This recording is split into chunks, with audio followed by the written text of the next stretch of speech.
Okay, guys, we're live. Welcome to Amazon Live Hangout. I'm Jake Robinson, your host, and I've got a special guest today, Reed Thompson. How you doing, Reed?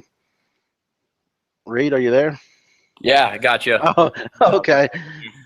Hello, Reed. Welcome to the to Amazon Live Hangout. Reed is an FBA private label expert. You do some consulting work, I understand.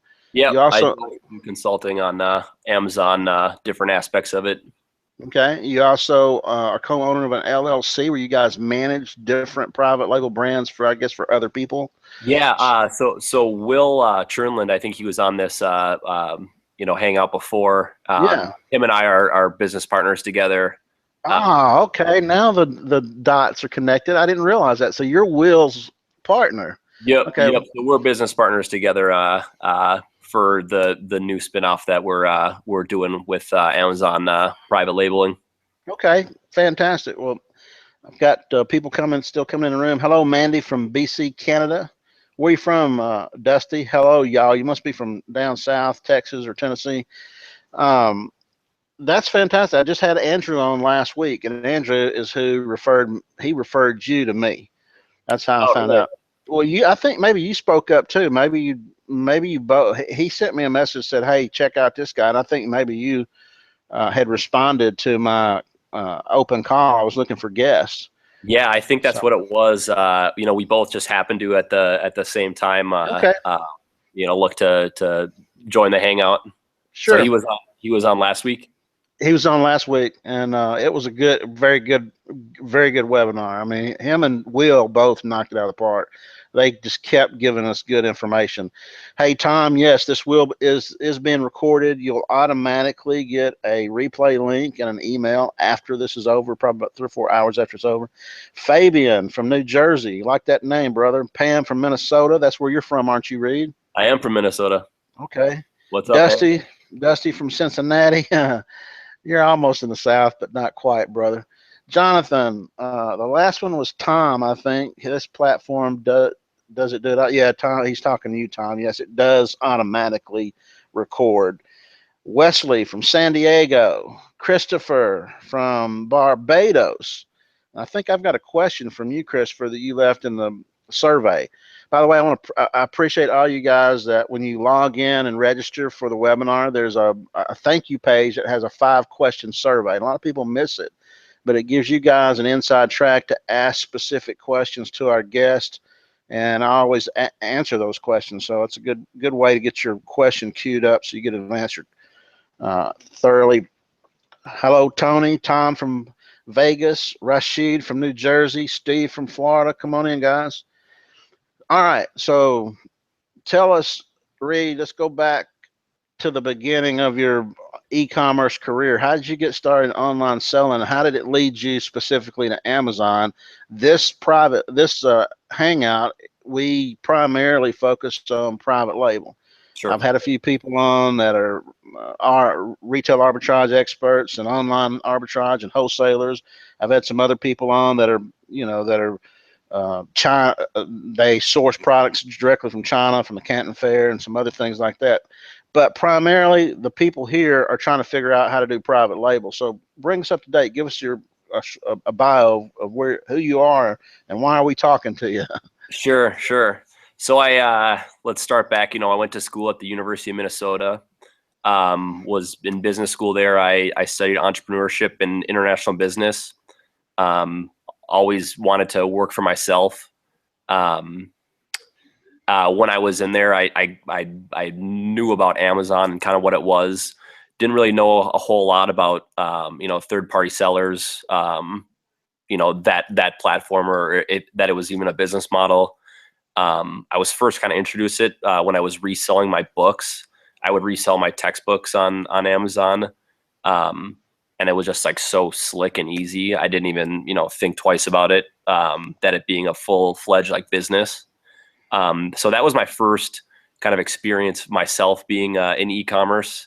Andrew Turnland, who I guess was on here last week, he was the first person I knew. I've been friends with Will Turnland for a while, but Andrew was the first person I knew that was selling online. I guess Like a we must have career? been, Yeah, we must have been 12 or 13. I think he started on eBay and had an eBay business. So he was the first e-commerce person. So I was aware of, that business model. But Now, then, how old were you at this point? I was probably 13 when I heard about, Andrew selling on eBay and starting his, I think he was selling like ping pong paddles or something like that. He still does. Yeah, no, yeah, he definitely still does. Which is, a 10-year business now, if you think about it. Um, so then I graduated from college. Wanted to work in for a company first. So I worked for Target Corporation. I was a assistant manager in the store.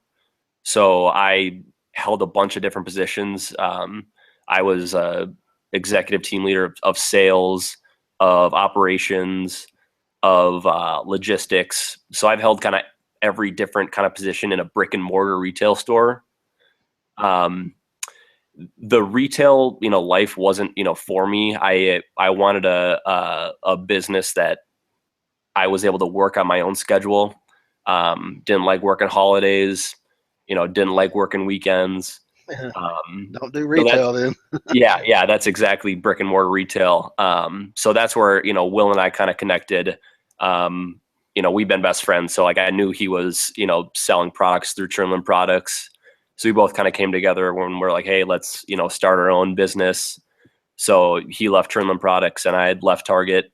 So we've been selling, I think since March of this year, of our own, LLC, from everything we've learned, both me from my brick and mortar experience, and then him from Amazon.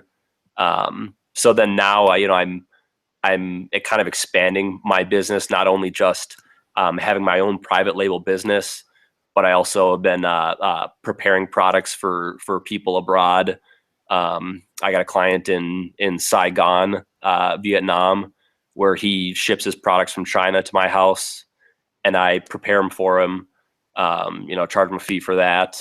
I also do consulting calls for people getting started in Amazon private label. Just getting them quickly up to date.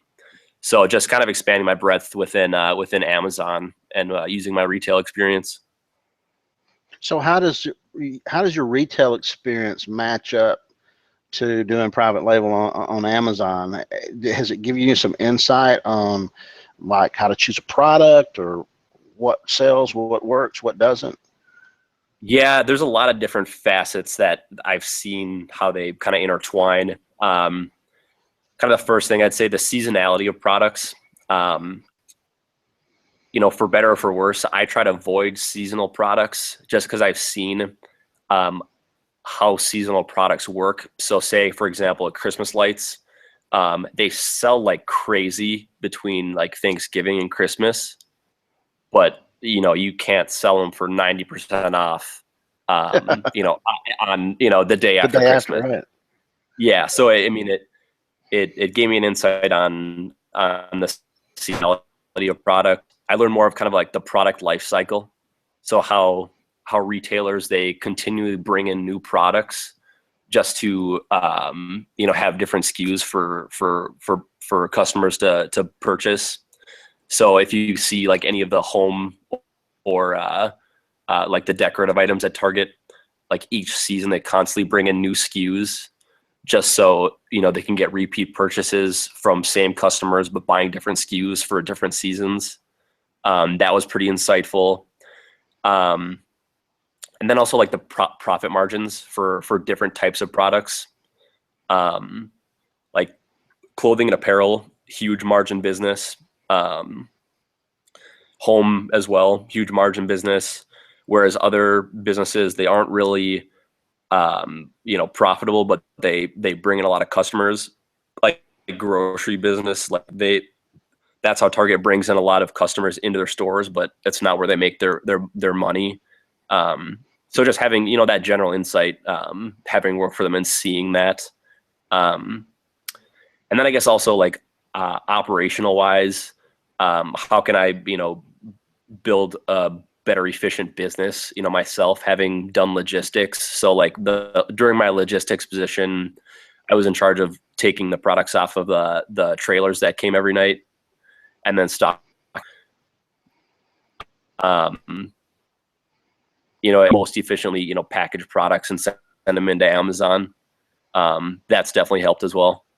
So now, before you and Will actually hooked up with your LLC, had you launched a private label product before that, or is that when you really dug into the private label market? Yeah, that's when I really dug into the private label market. Once I started the LLC, I kind of waited until we had an established business, to then start it, filing and getting all the ducks in a row. So walk me through how you, in the private label business, actually coming from a retail store, you had to go source your product. So can you walk us? In fact, somebody asked that question. Let me see if I can bring up. Ask,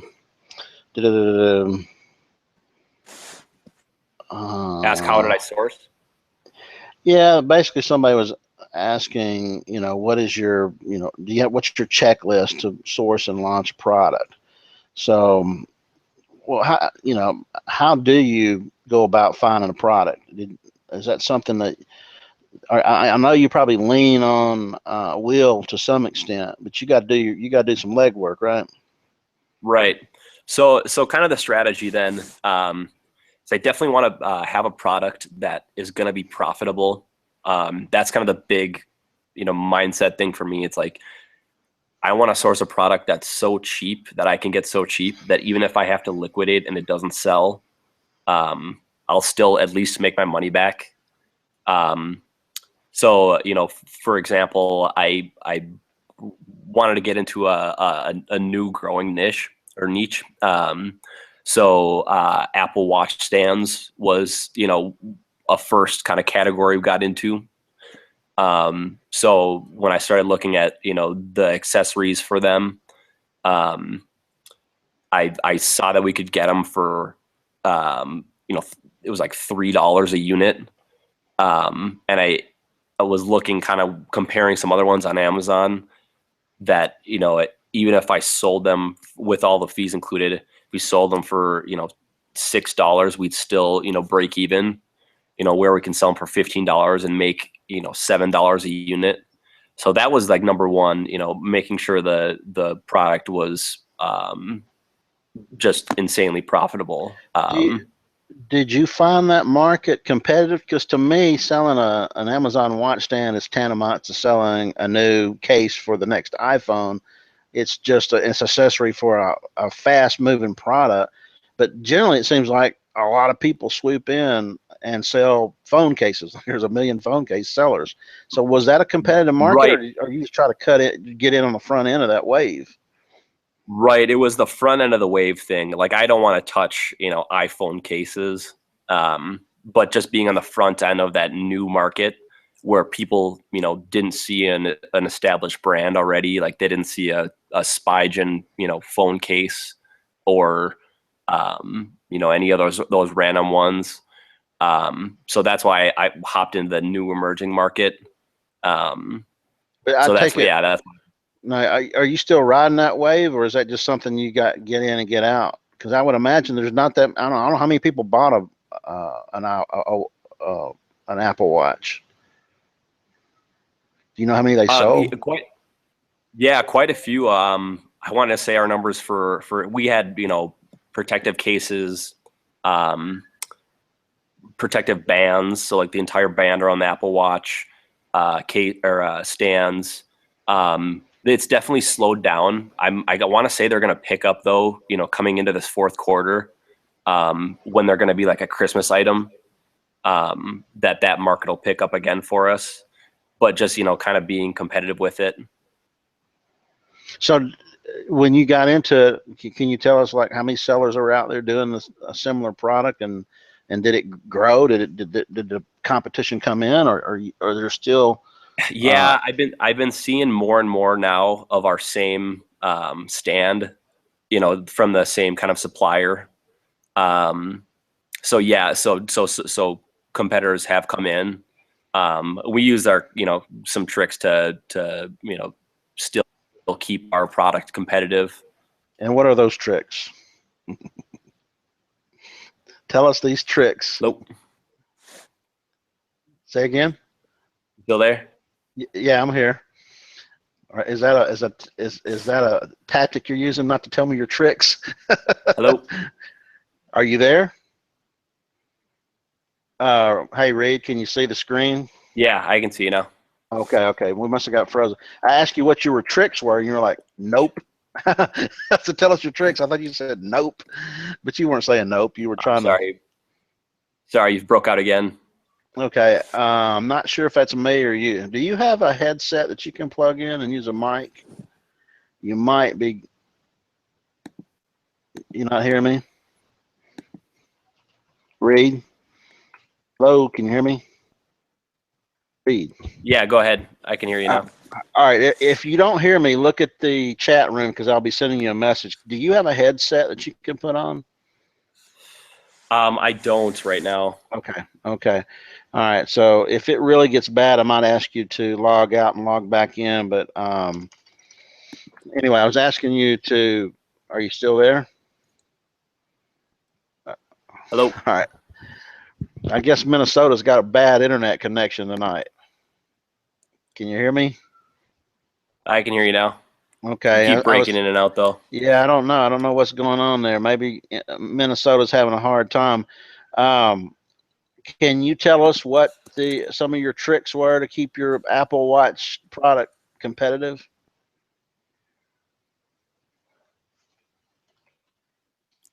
Hello?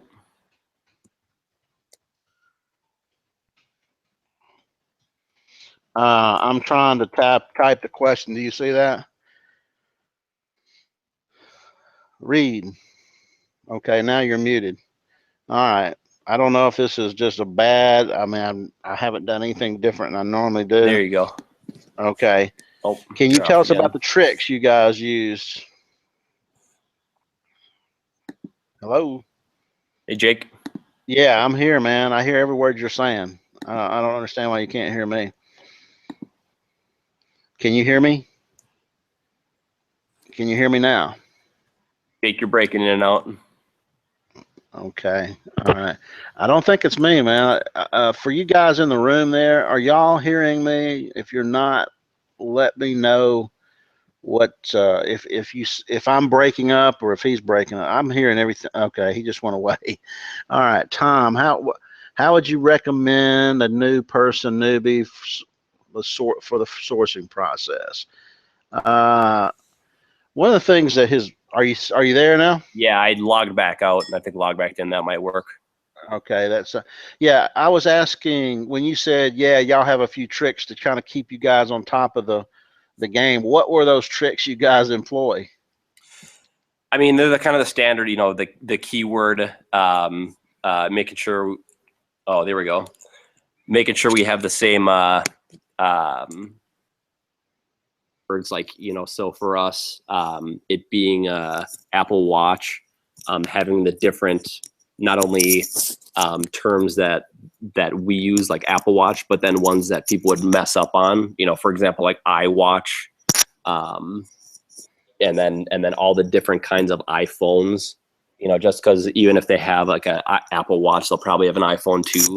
They'll say things like, "Oh, I have an iPhone. I'm looking for an iPhone 2 Apple Watch case." Exactly. And because you guys got there first, I take it you were one of the first on the scene. Does that also mean you've got more reviews and some of these new ones coming in? Have you developed the reviews? And It's funny, not really. I wish it was the case, but unfortunately for us, we just, we our strategy is not to do the giveaway, give away your products to get reviews and fake reviews in any way. I feel Amazon's going to get smart enough to catch on to that and penalize those sellers. So I want to make it most like organic as possible. So we didn't get a whole lot of reviews, which did slip our rankings. So, and it's just one of our products too. So, I right, don't put all my eggs in the one basket for the products. So like our business model too is to not only, it's to, expand it at different product SKUs. test different products. So it's just, it's just one of our products that we have on there. Hey guys, thanks for the feedback. Let me know you can hear. Well, this kind of fits in with Mandy's question. Product selection, smart selection of products so that there's a minimal promotion, lower competition, and higher margins. On promotion, how do you promote effectively without giving away 50% of your inventory and without using Facebook advertising? So she's looking for, and that's kind of what you're saying. You're saying, you don't want to give away the product. So what are the ways that based on what Mandy's asking here, how would you answer her question? Yeah, do Amazon ads for all of our products, kind of regardless of what it's in. I mean, if you run an ad run for them, you can see you get 50,000 impressions on some of your products, where you can see, even just giving it a week or two, you can see if the conversion rate is enough to make that, ad run worthwhile. That's really the only way we've done it. I haven't done any, off Amazon promoting to your Amazon page. Nothing really of that. We make, Twitters and Facebook pages something, but we, haven't really touched our toes in any of those, just to keep it, on Amazon. Well, I was watching an interview from a different source, this private label seller, and he was like, I don't have time for all that stuff. I just go find another product and get a new product going. If you think about the time and money you spend trying to get an extra 5 or 10% in sales, where you can go get a whole new product that does 50% of the sales you're doing on your first product. And That's a huge increase. So, for example, Christopher was asking that same question. I've heard people say, and this is about pay-per-click, I've heard people say that they're ranking for a specific keyword. My question is, how do you rank for a specific keyword? Can you explain what that means when somebody says, oh, I'm ranking for this keyword? Yeah, I don't know if they're just talking about, if they're talking about Google PPC, because no, they're talking about Amazon pay-per-click. How do you, when people talk about I'm ranking for a keyword, or my keyword is, I'm on the first page for this keyword, how do they even know that they're on the first page for any particular keyword? Yeah, is that based on pay-per-click analytics? Right, within the Amazon ad section, it doesn't tell you specific what keyword specific is. It just does it by your product. I guess you could test that by putting your keyword, searching it into your product and see where your ad comes up. But yeah, as far as for ranking within the advertisement, when people say they're ranking for their keyword, if you go to Amazon.com and search whatever your product is and whatever your keyword you're targeting is, if you put that in there, if your product comes up first, then you're ranking, first or on the first page. That might be what they're referring to. Yeah, I think they are referring to that. I think when they say I'm ranking, they know that if people are buying their product, then that product they have to be searching for the word, and pay-per-click will actually tell you, what words are converting, which ones are converting the best. Yeah. And so that might be what they're talking about, Christopher, if you're out there. Okay, and then he had a follow-up question on that is, how do you rank organically, and how do you get conversions, or how do you get more conversions? The big thing for me is I think it's the images. I think images go a long way. Think about just for yourself. I'm a big Amazon buyer myself. Yeah. And I realize my own thing, I go through, I'll flick through the search and I'll see products, and what catches my eye is the images. I won't read the text 9 times out of 10. I won't even read what the text say. The text is really just for being able to get put in front of the eyes of your potential customers. But I think what must be for older people, because I'm older than you and I do read. But you're right. That's funny. I look at the images first, but then I also back it up by reading. And but yeah, the images are the most important thing to me. Yeah, I think images would be more for increase your conversion. If you because that'll, once they get on the page, you know, if you have a solid image, like that might convert them quicker, or you know, initially, you know, or draw them into pay. your listing to go deeper and a little bit deeper research. Right. That's interesting. The dichotomy between, you know, a younger generation and, you know, possibly an older one that would, you know, Well, look I'm more into the 50 tech. something. I'm 50 something. I'm 54, I think. I don't know. I have to do the math, Whew. but oh yeah, man, I'm ancient. I even I got a little bit of gray hair going. But the one thing I have noticed, the way I buy does change. It's changed over time. Now I get to the point where I immediately go to the 1-star reviews, and I want to see if there's a pattern that pops up. If I see 5 or 6 1-star reviews in a row where they say, as soon as I got it, the clasp broke. The clasp is junk. It broke as soon as I bought Sure. it. Or I used it 3 times and the clasp broke. The clasp was made of cheap plastic. I immediately, okay, that's probably going to happen to me if there's that many people that have that same problem.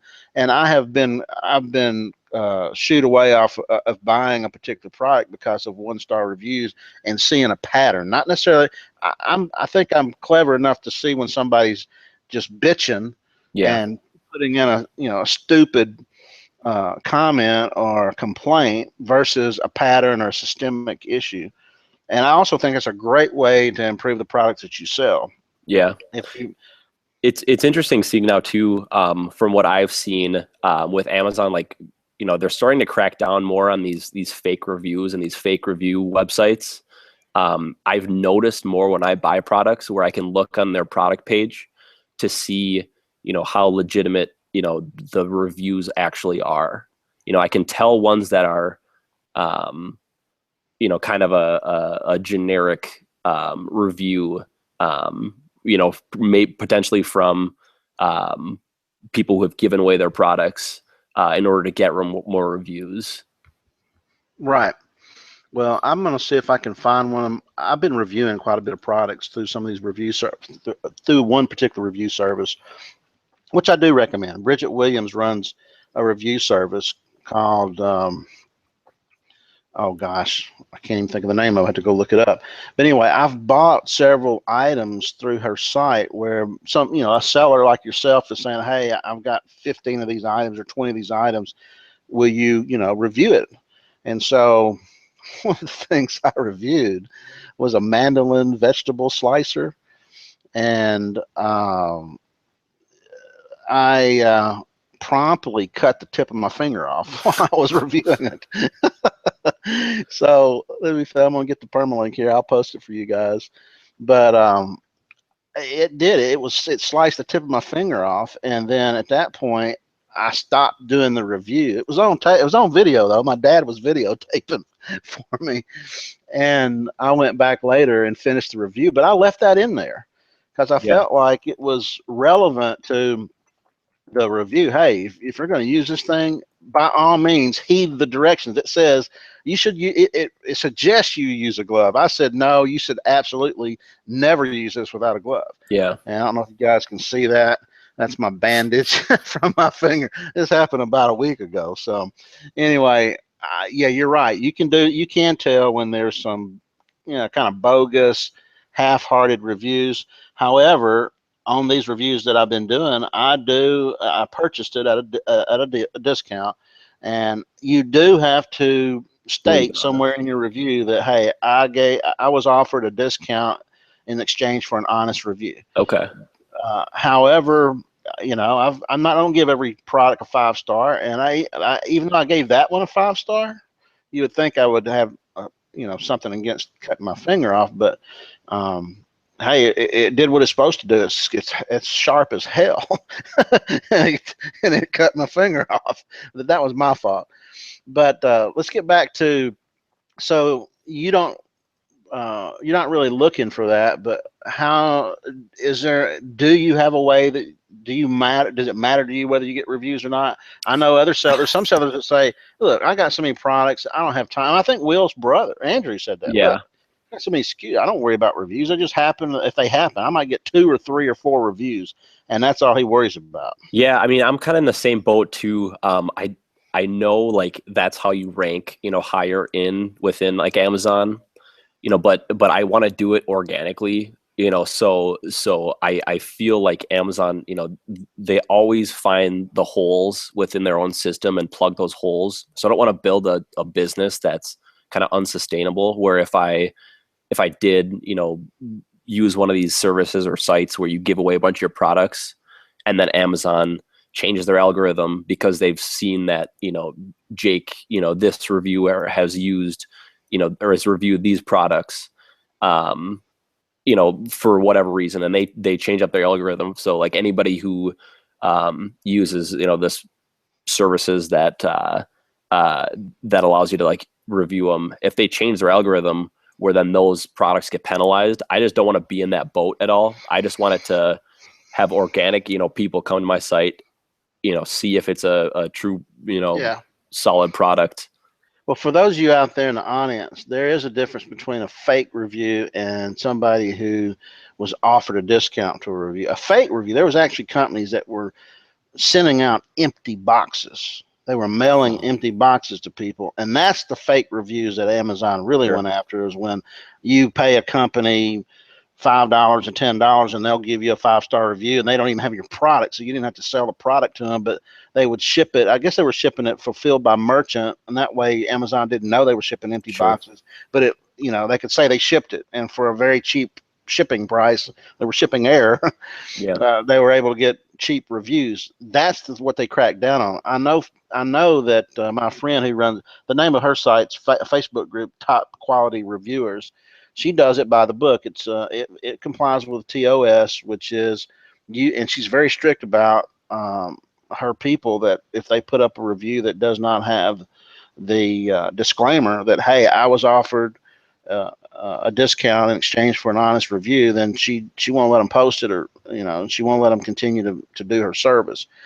All right, so I want to go back to the beginning. I don't know if you can answer this question, but this is a big question that a lot of people that never get started run into. Rosalind says, how do I get past the fear of choosing the wrong product? I really want to sell over the holiday season, but my budget is limited and I can't afford to make a mistake.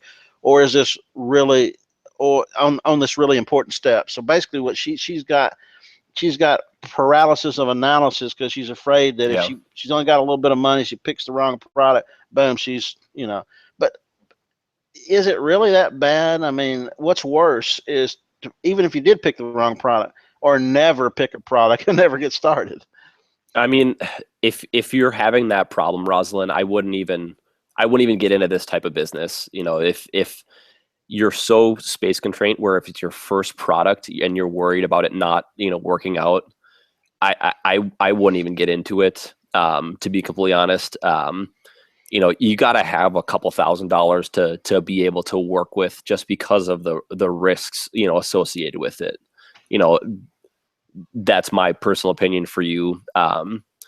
If it's a problem of, having a analysis paralysis, I mean, if find whatever one is the best for you, then, or something you're passionate about, that's a way to lean back on, because if anything, you're interested in it, and, if anything, you'll be able to, have some sort of, connection. Or if you're involved with, a workout, if you're in a gym and you want to sell a workout equipment, then you have some sort of people you'd be able to sell it to. So you're So, I saying if mean, you can't sell it online, you could turn around and sell it to the people that you share a common interest in. yeah. And I mean, there's ways to be, so, low cost. I mean, you can go on AliExpress, and, buy, 10 products for less than $100 to test, to see if this is the right business model for you. Um, Sure. there's ways where you can, get around it to just get started and learn the process. Um, And that's what I was about to say. I was about to say, yeah, you could say, and you need a couple thousand, but that would be like from beginning to end. If you vetted a product and it started to sell, and then you wanted to ramp up and sell more of it. But I think that's exactly here's what I would do, Rosalind. I would pick an amount of money that I could say, this is money that I could burn. I'm going to burn $200. If I lose $200, I'm done. Okay, and so if your budget is $1,000 and that's all you have to work with, and you got to really be careful, then pick say $200 and say, if I spend $200 and everything goes wrong, I'm not going to cry over losing $200. I would have had more. I probably had more fun blowing that $200 trying to learn this business than I would have been blowing that $200 out of eating out 4 or 5 times this next month. So take the $200 and go to AliExpress and find an item that you can buy 15 of, or like Reed's saying here, 20 of, that, and you don't have to get them private labeled. You just buy them off the shelf, shipped to you from AliExpress. Turn around, put them on FBA, write the listing and see if it sells. And if it does, and that's what Will did with his sunglasses, right? His wooden sunglasses. He started off buying a handful. I think he told me he started with $84 or $76 or something like that. Yeah. I mean, I always want to start with like 100 units. I mean, if you start with too little, or I'd say the minimum was 25 units, just to get a test. If you get, 5 or 10 units, I don't think it's a good enough sample size to be able to see if it's going to be a hard selling product. However, if she's like frozen in the headlights, yeah, I mean, yes, if your issue is that, then buy 15 of them, and the first one sells, you're going to be elated, and then you'll break the ice. I used to train in financial services, and I could tell you all about, hey, Reed, we're going to go in, we're going to talk to this family, we're going to solve all their financial problems. We got a step-by-step process. If they just follow it, they'll become debt-free, financially independent over a period of time. Get out of debt, start saving money. The Dave Ramsey plan is basically what it is. That's what our company's been doing forever. But if I'm training you to do what I'm doing, you still always have some bit of reservation about whether it really works until you see it work. And when you go to that first kitchen table appointment with me, and we sit down with a family, and you see us, get them out of debt 7 years sooner than they would have been, and you showed them how to buy, 5 times as much life insurance coverage, but you cut their cost in half, and you actually see it, and then you see the check that goes with it. It's like, oh my God, it's Katie bar the door. And now this person is walking on cloud nine because they've seen it. Now they've got proof that it works. And I think that's the problem that a lot of us have getting started with this Amazon business. That so right now it's real to you, but for Rosalind it's not real. For Rosalind it's just still, yeah. A lot of other people may say they're doing it, but I haven't seen it done for myself. So, but going in at that low number of quantity from AliExpress just to break the ice, then you can see that it works. Then you have probably a lot more confidence, like you, to do what you're talking about, Reed, which is find a product that you can now invest in for good. And another benefit too of just starting small is you learn how to, the process of selling on Amazon. A big problem a lot of people run into is even the process of using FBA and packaging your products correctly. Just having to forcing yourself to go in there and do it the first time. It's complicated, but if you haven't done it before, but just the first time going through and doing it, you just learn, you need to have a poly bag to put it into if it's not in a retail package, and what a UPC code is, and those different steps you get caught up in. Don't just get caught up in the product selection, because that's not the entire business. It's the actually processing the operations of sending your products in as well. I mean, there's some crazy stuff that sells on Amazon. I know the first thing I ever sold was a ball cap that had the LED lights under the brim. Yeah. And I saw them on sale at a Kmart for $8, and they sell for like 25 online. And I was, I didn't want to go to the grill glove thing because it's what everybody else was doing. But I was thinking, a grill hat. How about a grill hat? There you go. You could use it for hunting. I mean, you use it for a lot of different ways. But we were so bad. Me and this other fellow listed that thing. We were so bad that we didn't even have an image. I think Amazon suppressed our images because we didn't have proper image with white backgrounds. So we didn't even have an image on our listing, but we sold one of them. It's crazy. Right. I don't know why it sold or how it sold, but the fact is people buy stuff, and you just have to get it in Amazon's hands. You may not be a best seller, but break the ice and roll the dice. Cheryl, this is just a quick yes or no question. Cheryl wants to know: Do you have any private label toys that you sell? No, I don't do any toys. Toys again, it's just super seasonal, super trend driven, dominated by big players. That's what I'm saying. Is usually it's already labels. You can't hardly. I mean, how are you going to private label a toy? You have to basically invent something. Yeah, I'd stay away from that. All right, Dan wants to know this: What are the steps in your launch checklist, and what are the single two most important steps to ensure a successful launch? And how do you optimize a promotion phase to gain sales traction? Steps in your search. I mean, so basically, I guess when we choose a product, ensure a successful launch. Yeah, so let's start. After I get a product, let's use we do like a bottle opener. So it's like a wood plank with a metal bottle opener. So if we use that for example, so once we've selected a product, first thing I do is take pictures of it, and I just use my iPhone. That's all I really use. It works good enough for me. Take at least 7 images of the product. I upload it into a Google Drive folder into our image section. The software I use is Clipping Magic to white background the image. Okay, cover what that means and why that's important, because that's very important, right? You just said. Yeah. So Amazon requires every product to have an image, and not just any image. It has to have a white background just to kind of keep their website kind of cohesive. Since it is us, third-party sellers on it. And does it also make the zoom in function work on your?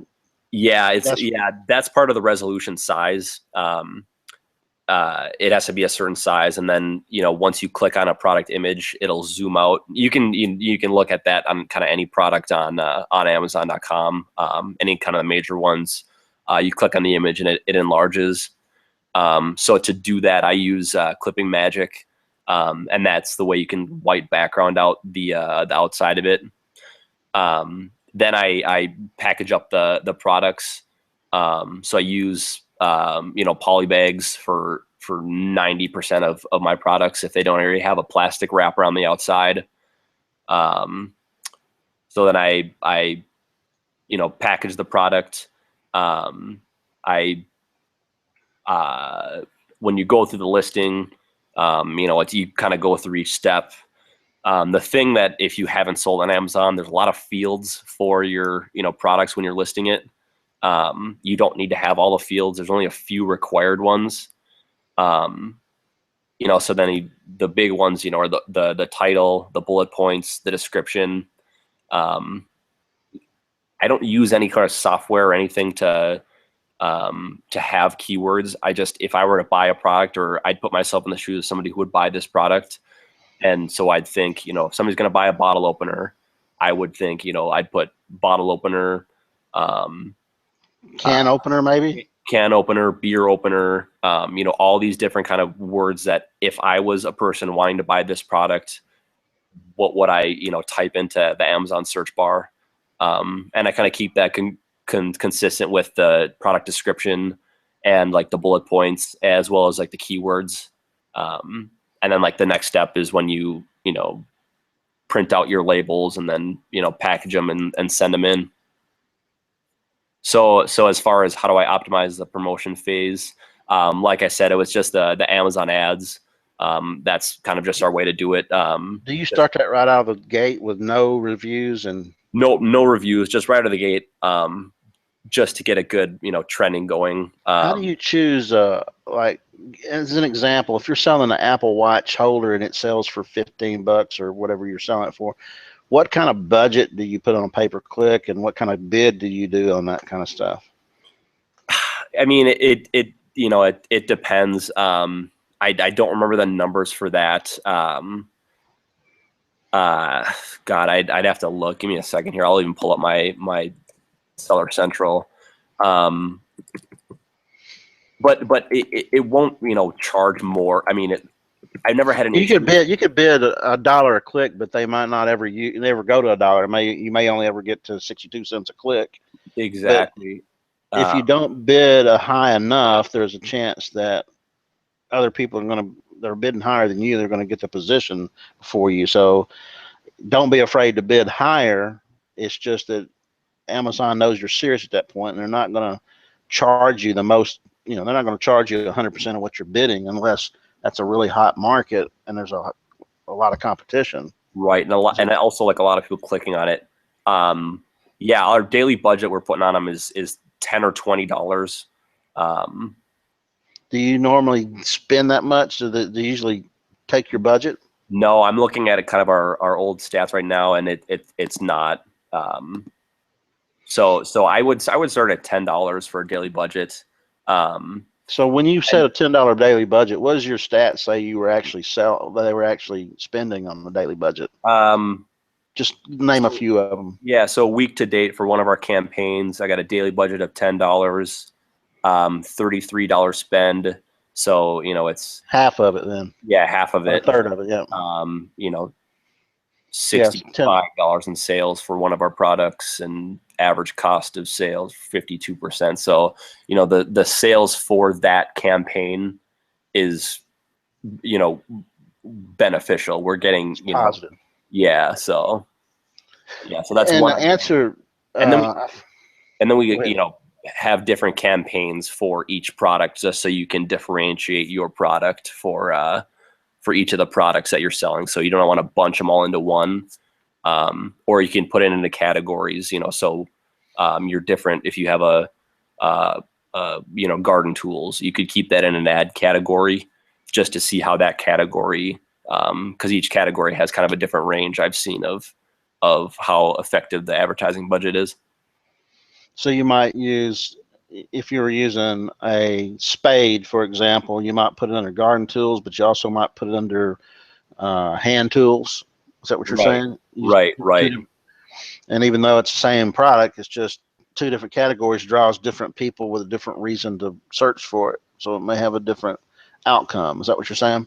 Yep. Okay, cool. I think that pretty much.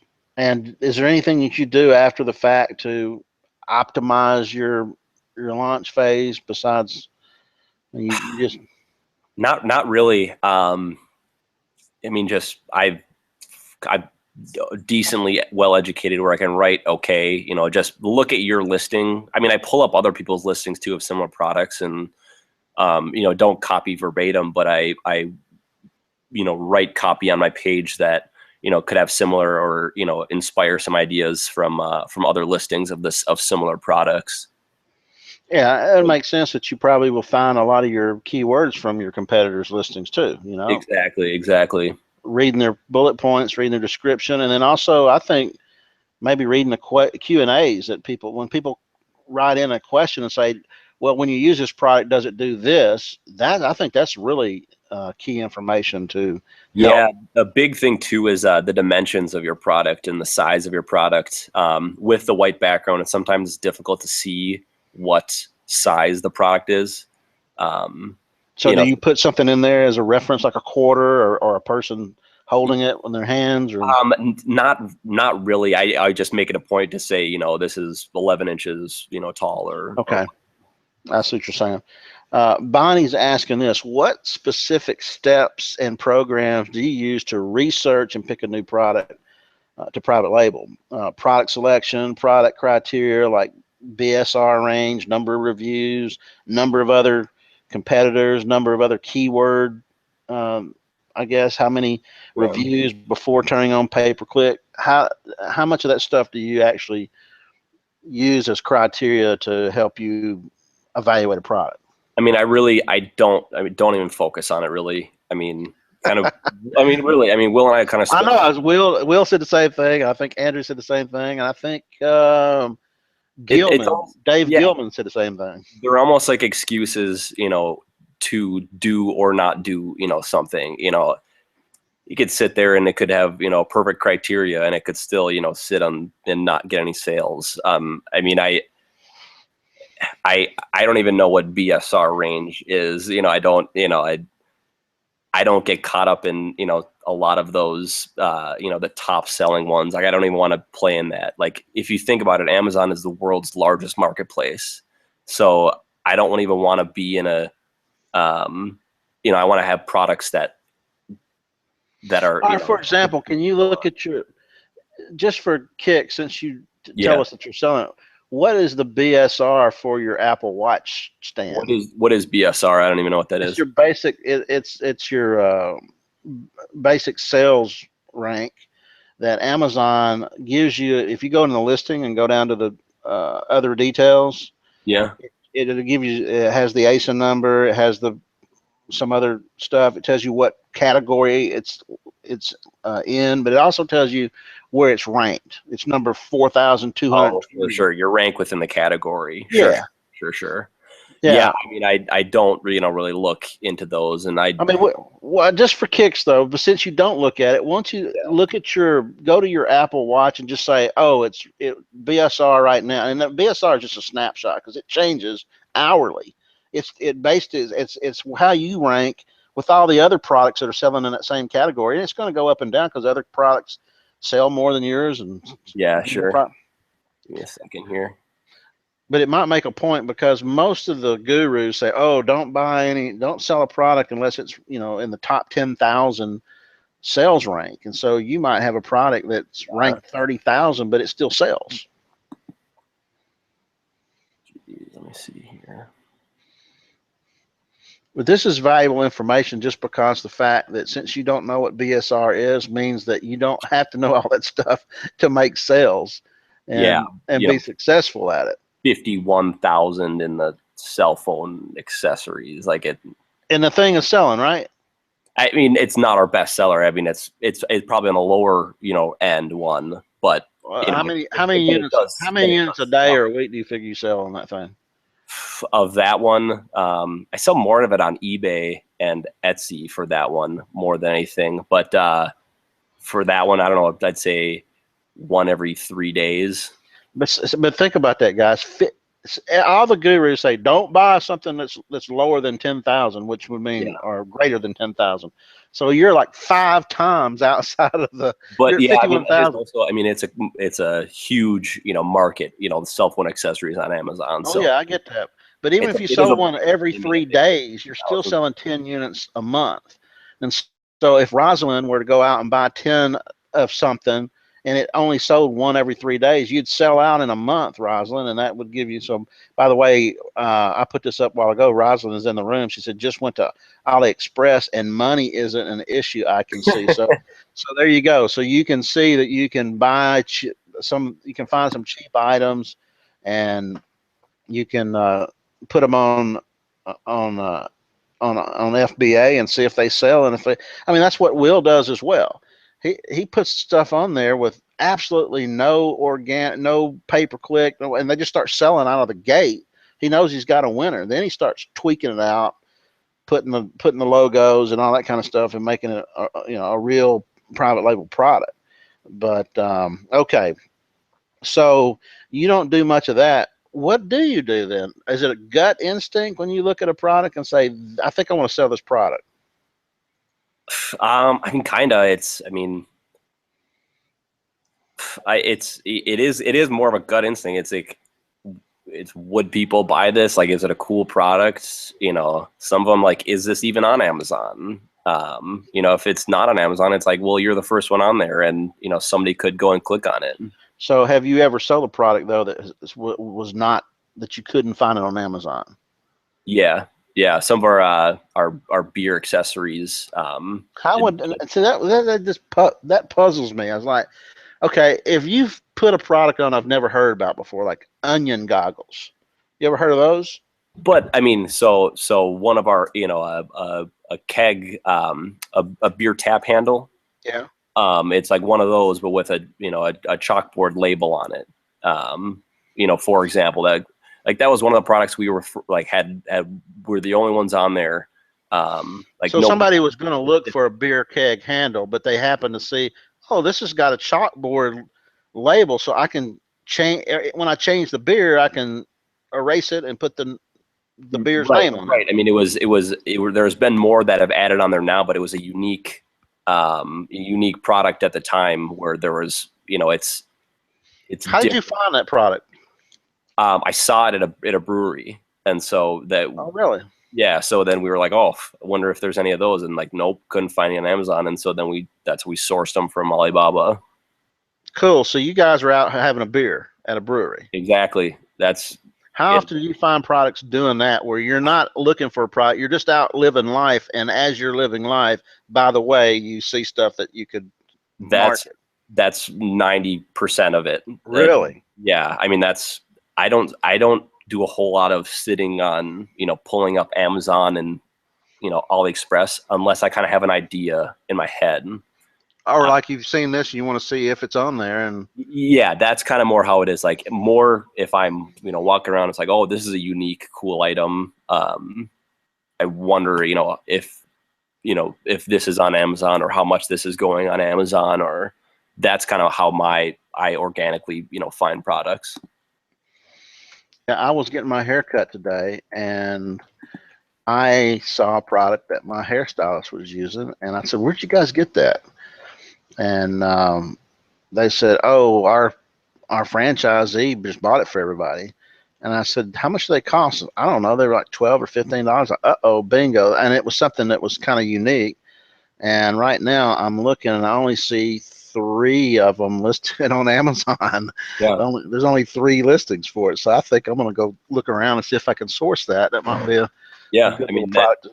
you've experienced it now too. I mean, where you just see a cool product that you would be interested in, you kind of see the mindset of how you can source it. And so then if you find it, you're able to, implement the process of putting it on Amazon. And here's the thing: 2 out of these 3 were listed in industrial and scientific, and 1 is listed under beauty. So I Yeah. saw it at a beauty parlor, I saw a beauty salon or a hair salon, and there's only 1 on this on Amazon at all that sells it that way. Right. Right. So there must. So if you looked at that and saw that there was only 3 products, would that give you kind of a flutter in your stomach and say, "Wow, that could be good"? Yeah. And then it's the challenge of finding a supplier that, you could actually get the product. Okay, yeah, you're right. So you might not even be able to.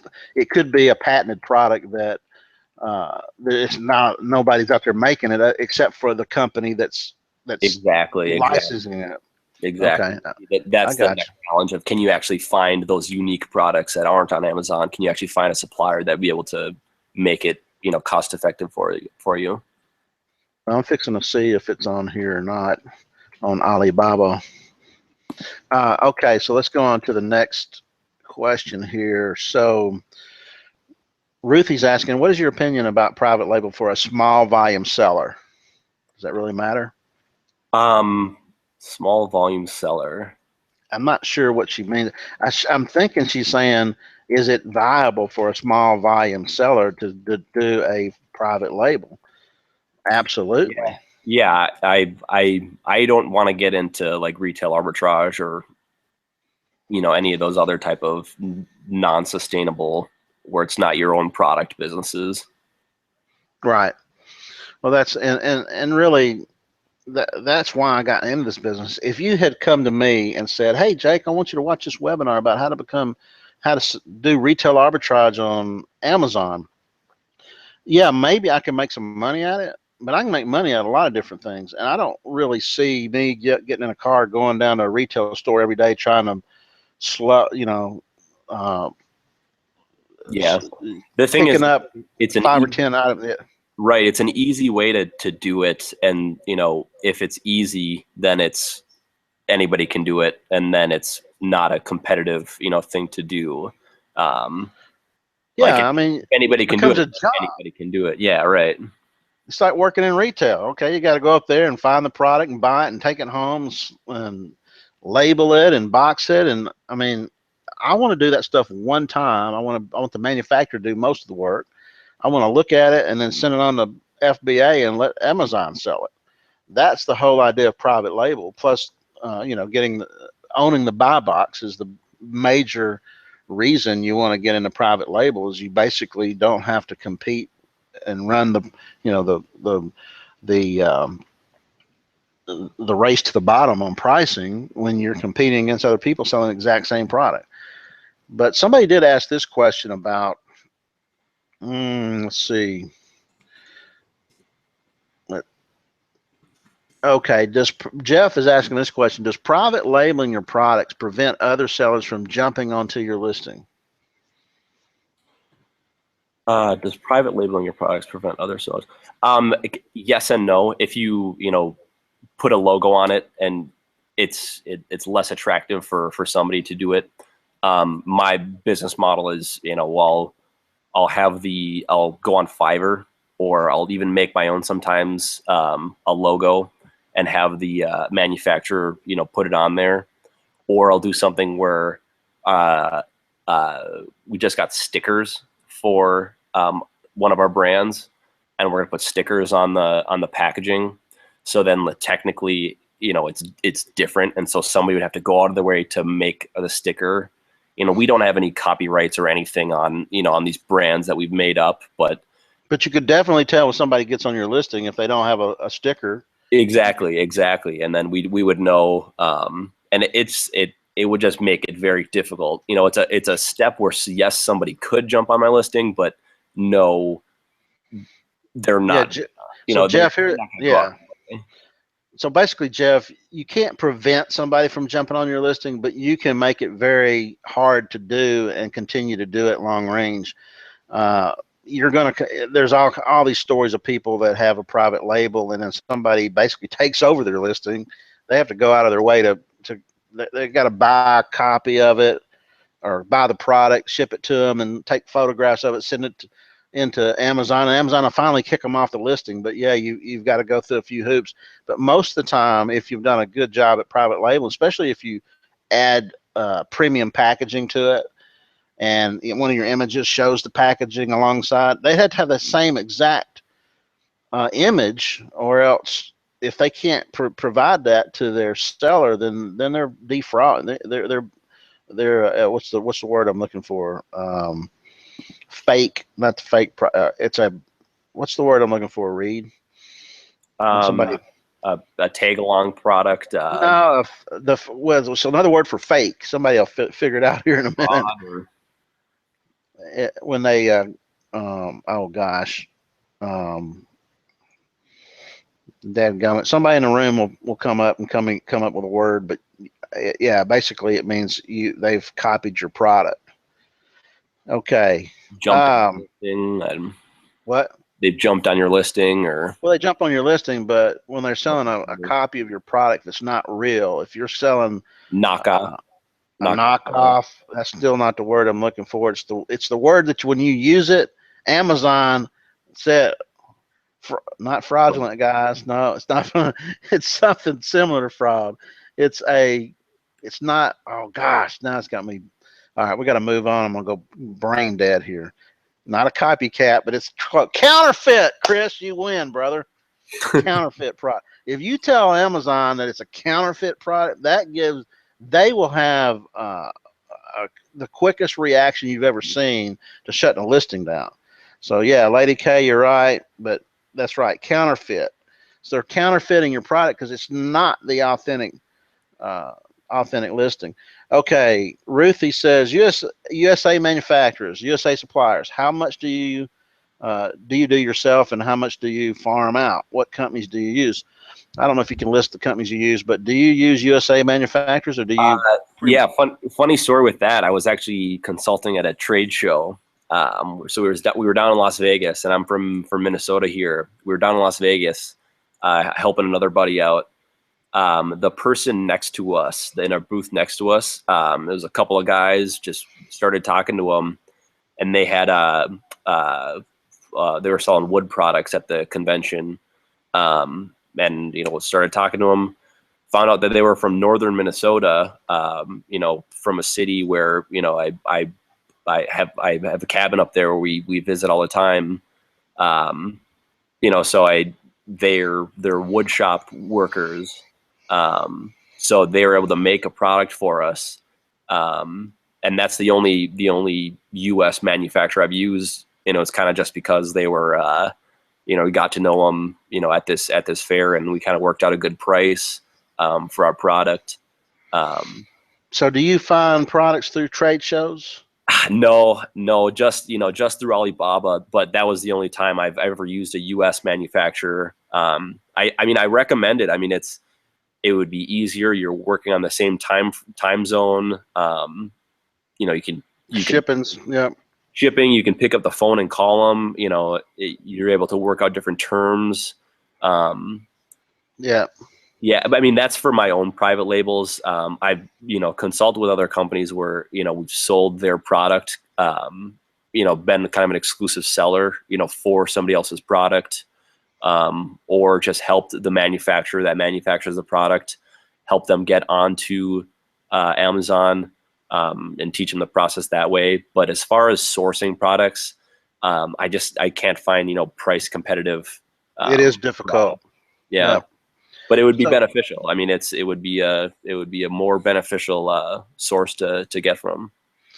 Andrew's gotten pretty good at sourcing in the USA, but if you go back Yeah, and watch he's got a his, bigger checkbook to work with though too, and yeah, in their niche. yeah, well, his advantage is he can go to a U.S. manufacturer, and he likes to find small to medium range manufacturers, not some gigantic company, but something where if he offers to spend $10,000 with them, it gets their attention, Yeah, and he exactly. drives the unit price down. What kind of deal can you give me if I make a $10,000 order?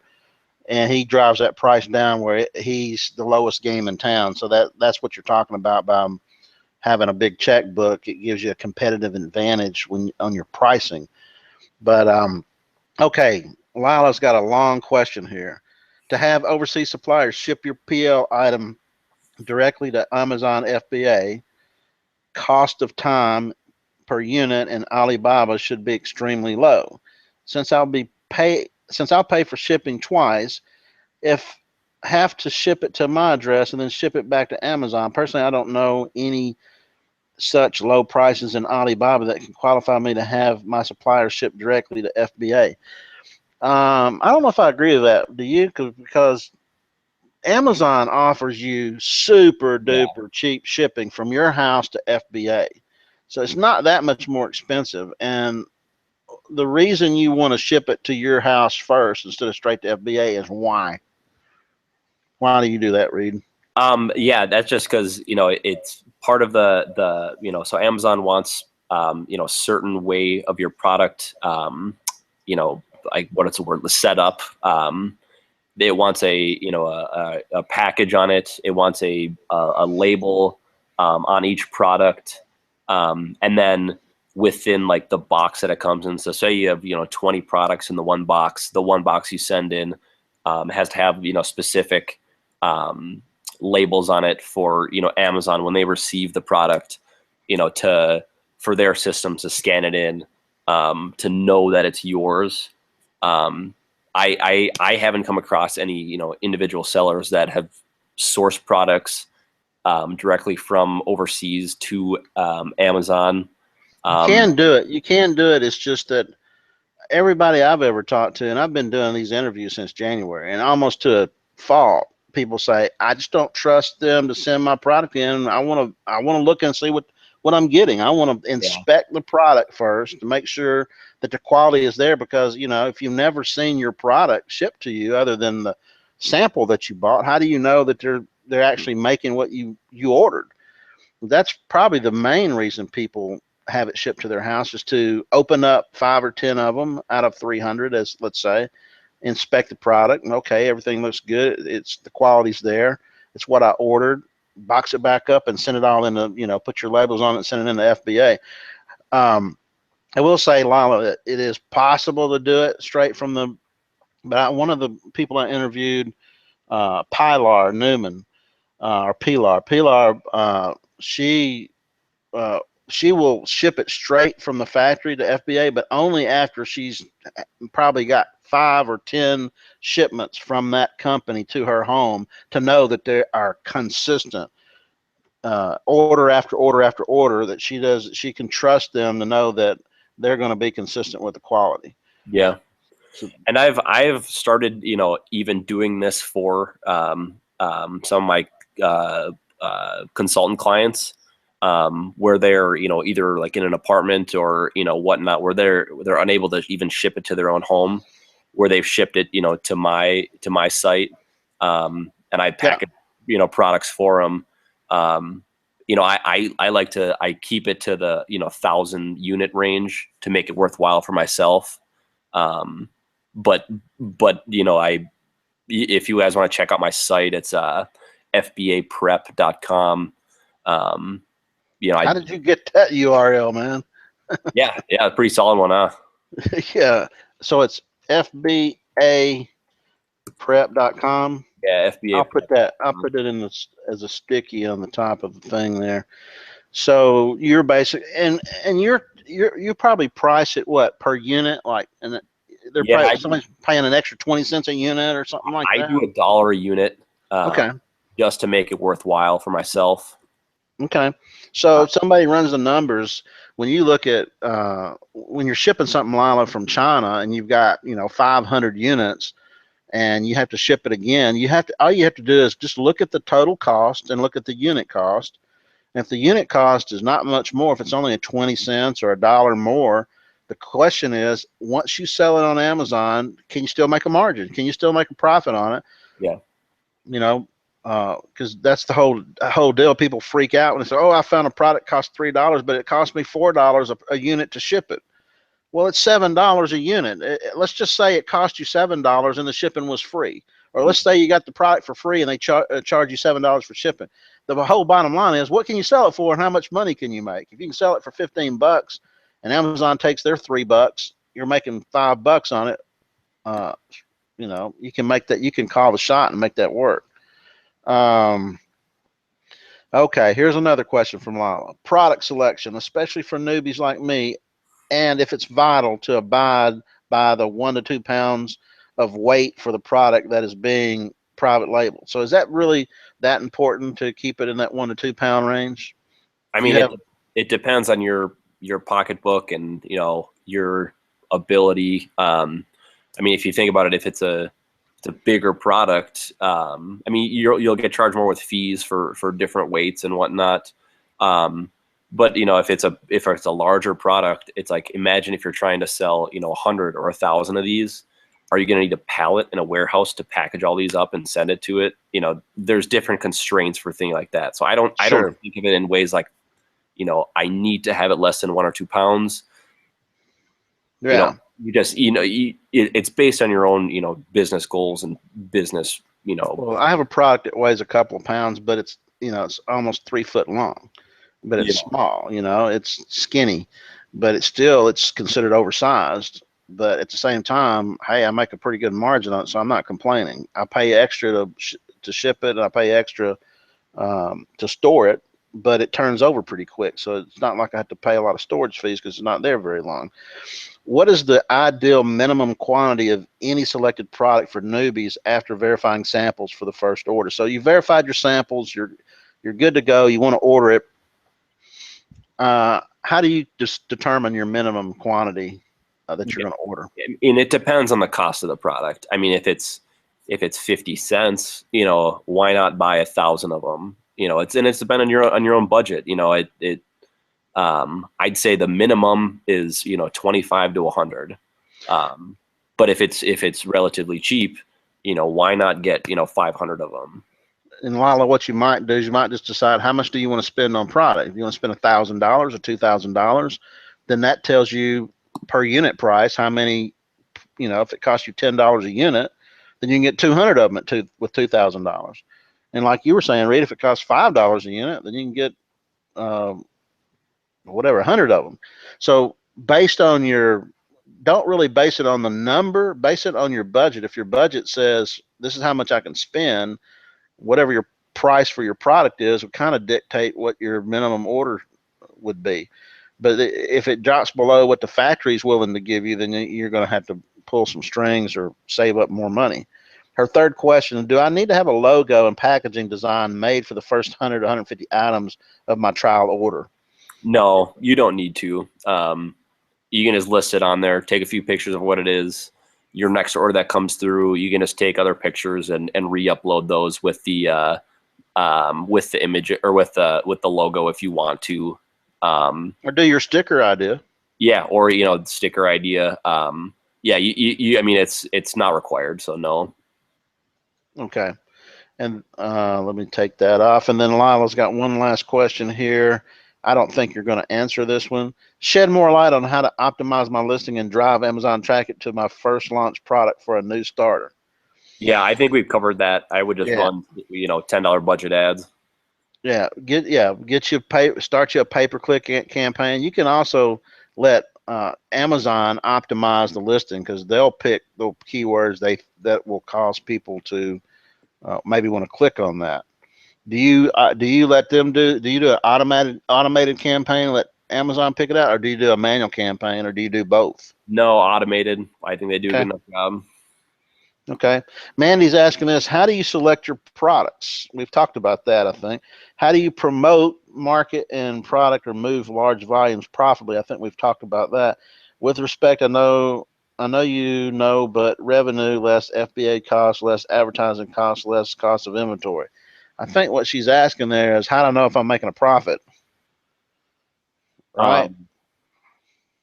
Yeah, I mean, I guess I don't know what the question is. I think what she's trying to say is how do you promote, market your product to move large volumes profitably if you've got to pay the price for the FBA cost, less your advertising cost, less your uh, cost for the inventory itself? Again, Mandy, that's going to be just some math. You're going to pull out your calculator and say, well, if it costs me $3 for the product, it costs me this much for shipping, and I got to pay this much for FBA fees, and then I'm gonna probably spend this much on my pay-per-click campaign. I'm gonna put in a $10 budget a day. Worst case, I'm gonna spend $70 in a week. You just got to calculate all those numbers for yourself and look at what you're selling it for and see, okay, how much do you get to keep? Yeah, And if you're happy keeping $5 or $10, whatever it is, you can call the shot. yeah, and if you go to Will's site, what is it at FBAexpert.com? I think he's got that like the Excel spreadsheet that I made to that lists out where you list your product, and then it's a formula that adds up your different costs based on the different sizes and weights and whatnot. It's another tool to use, but you can even do back of the napkin to get a general idea, and then after so you do a budget and you do an estimate after you've run your test and after you've done it, check it with your own model, and then adjust it according to that. Now, Susan's asking a related question. Do you have a certain profit margin that you have to make on every one of your products? In other words, if I don't make this much money, if I don't do it, here's a little formula. Some people have to double their money they put in. Do you have any kind of formula like that? Not always. So not a certain one. I like it to be at least 50% margin. For example, after all the fees and all the costs, if it's an $8 product, I would sell it for sell it revenue for 14 and make 6, something like that. So there's not a specific one, like a specific profit model that I run off of. But you got to make enough money that when you think, okay, I'm gonna clear $5 or $6 a unit. And that's worth my hassle. And it depends on the sales velocity of it too. So if you can sell it quicker too. Pam wants to know, have you ever had a problem with Amazon taking away your ability to sell in a category suddenly? No, not besides for dumb reasons that, I forgot to list a picture or they didn't shut your account down, right? They just maybe no. I listed a product in a wrong category because the category wasn't available. So I fixed it, and they do a decent job of telling you if you click on your left hand column where it say active or suppressed. If you click on that, go into your listing, it'll tell you where Amazon wants to switch out your or what's wrong with it. So by the way, Pam, I don't think they ever take away any of your stuff slowly. It's always suddenly. Right. And then Pam is also asking, how can I get ungated in beauty? How can I get product shipped to me if I live in a studio apartment and have no storage? So that second question is probably what you do with your FBA prep business, right? Yep, that's exactly what I do. I'm trying to only help out clients that are looking to push about 1,000 units per time. So just for a forewarning for that. Okay. Ted wanted to know, what was the website that you mentioned to download the spreadsheet to do the analysis? FBAexpert.com. FBAexpert.com. You can type that in the chat if you want to. Okay. So how do you get ungated in beauty? What does ungated mean? Ungated means there's certain categories that are just naturally restricted. You can't just go in and start selling watches, for example. Watches is a restricted category, so you have to get ungated or unrestricted. You have to get permission from Amazon to start selling in it.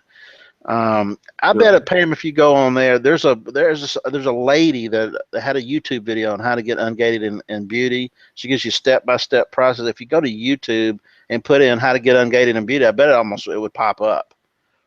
Yeah, it sounds like to me you're not dealing with restricted categories, or maybe Will's already. I had for apparel. Apparel, they needed you to have like a website, so I made a Squarespace website to just kind of prove that you're a little more legitimate brand. And so you have got ungated then. Yeah, I was unfamiliar use that term. Okay. With just that term, yeah. But yeah, clothing and apparel had a gate, I guess you could say. Okay, I'm putting in how to get ungated in YouTube and see what pops up. Yeah, here she is. It's the first video, second week on Amazon FBA. How I got ungated in beauty and health categories. Here, I'll just put the link in there for you guys for. Let's see here. Okay. All right. So if you want to get ungated in beauty, go watch that YouTube video, Pam, and that'll get you going there. Bill is asking, how do you structure your LLC business to support a number of different brands? Do you do this under one Amazon account? Yeah, good question. I have the one LLC, and that LLC, it has the one account that I use for Amazon. But then how I differentiate my brands when I do the listings for each category. So for the different categories of the products, I would just put the name of that brand in the listing. Nothing really special out of the ordinary I need to do. And then when I want to continue like using those products, that's when I'll talk to the manufacturer about getting a logo or the sticker idea onto the product. But that's how I differentiate my brand.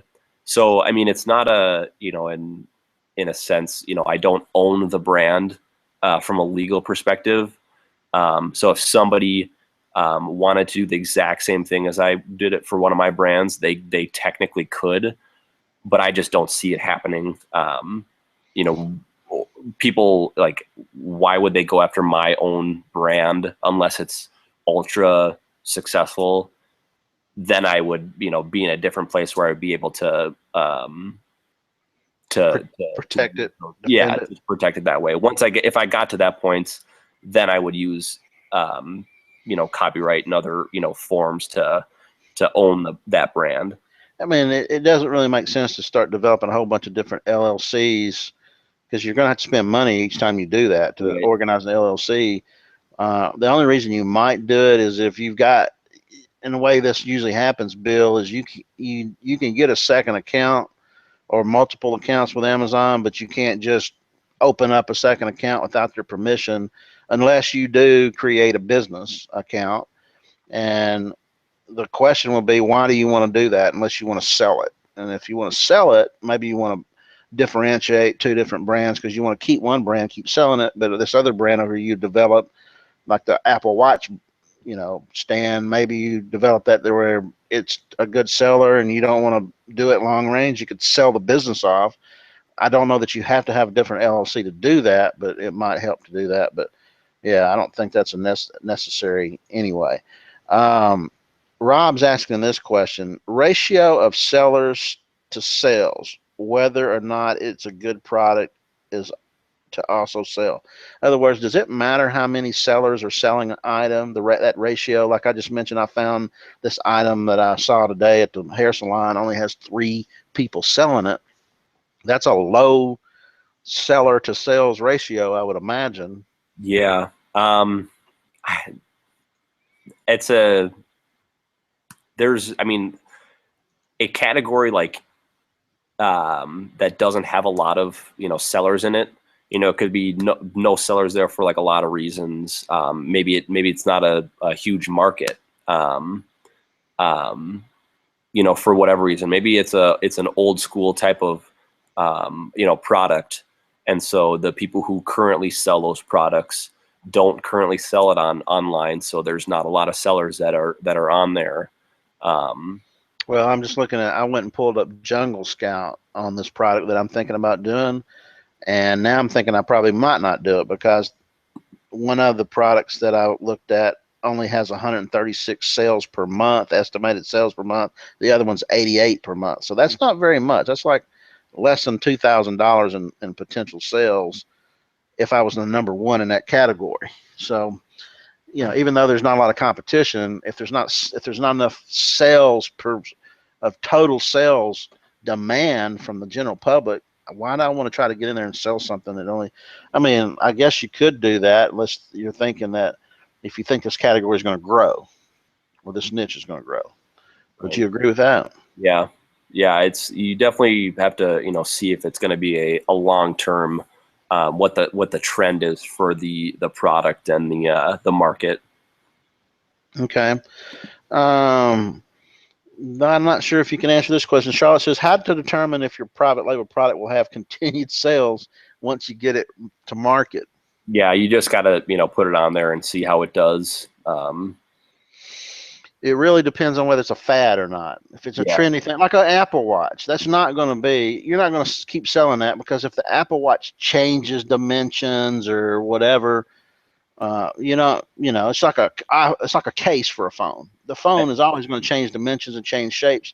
So, and they're always going to be coming out with the next version of it in the next 3 or 4 or 5 months. So you can't keep selling the same item. Whereas if you were selling a garlic press, and a garlic press doesn't change over time, and that's something that people use on an ongoing basis, there's probably a steady sales of garlic presses over a long period of time, I'd imagine. It's a kitchen tool. Yeah, and that just goes back to the product life cycle, and the different time length of each product and how long it lasts. Okay. Can you give any tips? Mitch was asking, can you just talk about the whole area of shipping from China? The whole area of shipping from China. Can you give me the whole enchilada on everything there is to know about? If we got another hour and a half, I suppose I could cover it. Could you give us some tips about what are some of the biggest mistakes people make, or the easiest ways to sort through the process?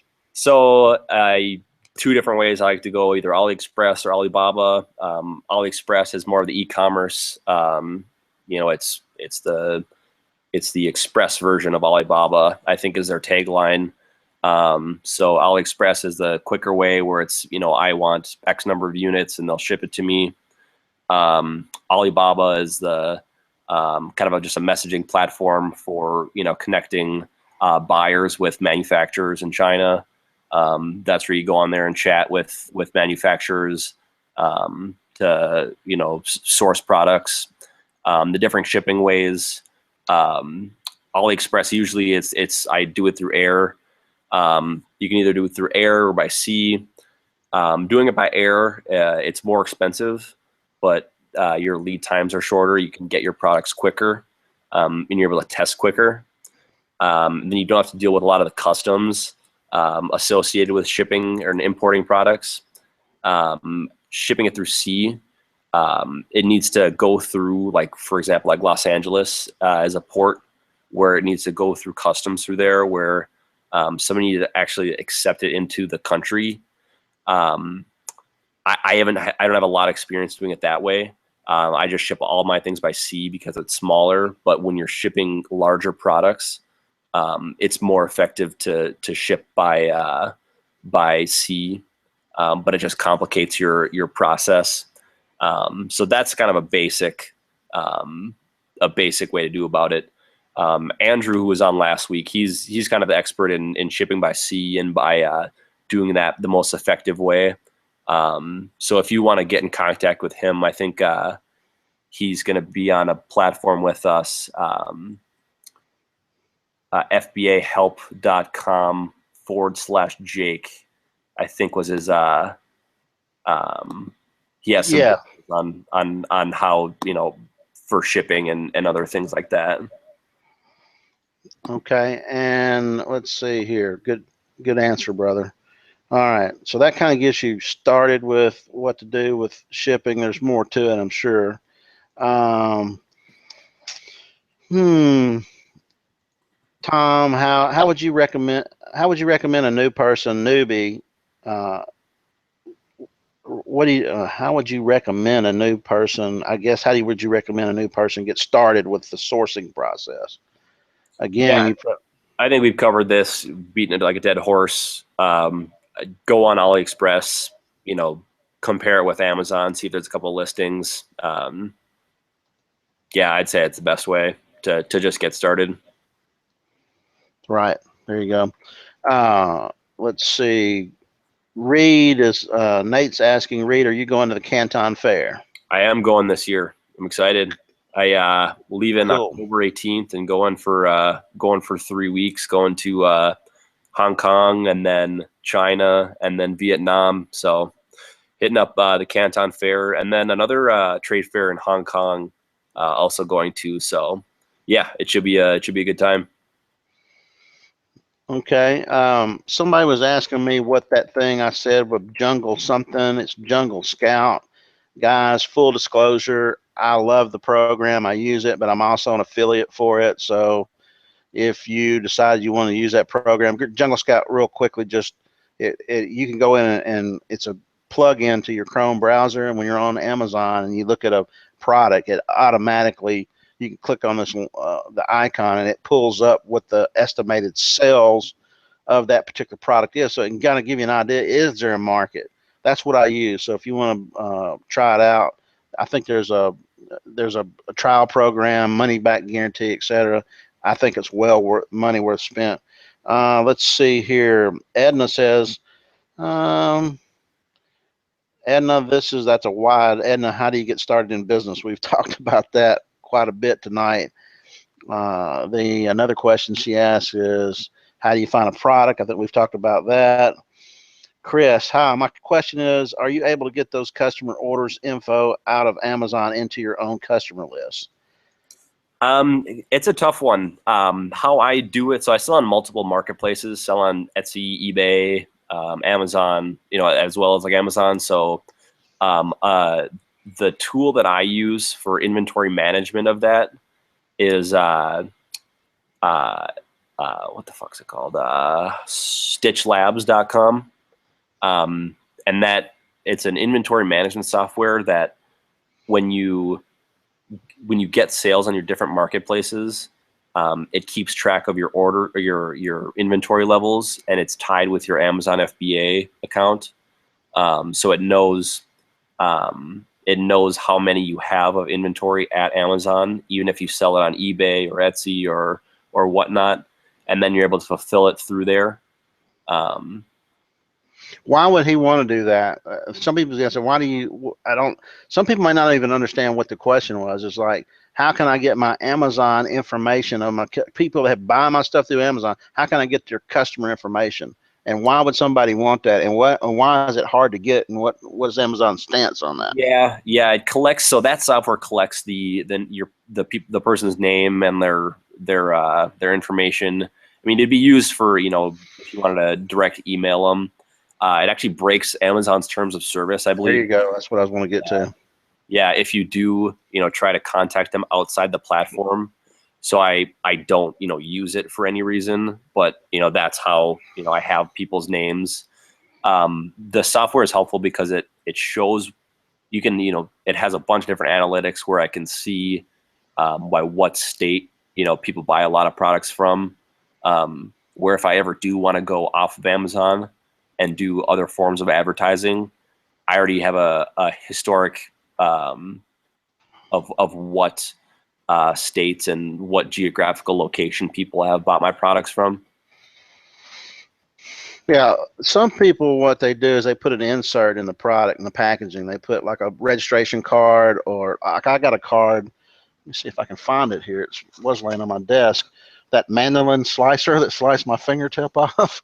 Those guys had a really, it's in the package actually, a really nice fold out, like a greeting card. And you open it up and it had a link to, like, here's a link to a video that you can show how to use the product. And the guy was using a glove too. I should have watched that. I should have paid attention to that.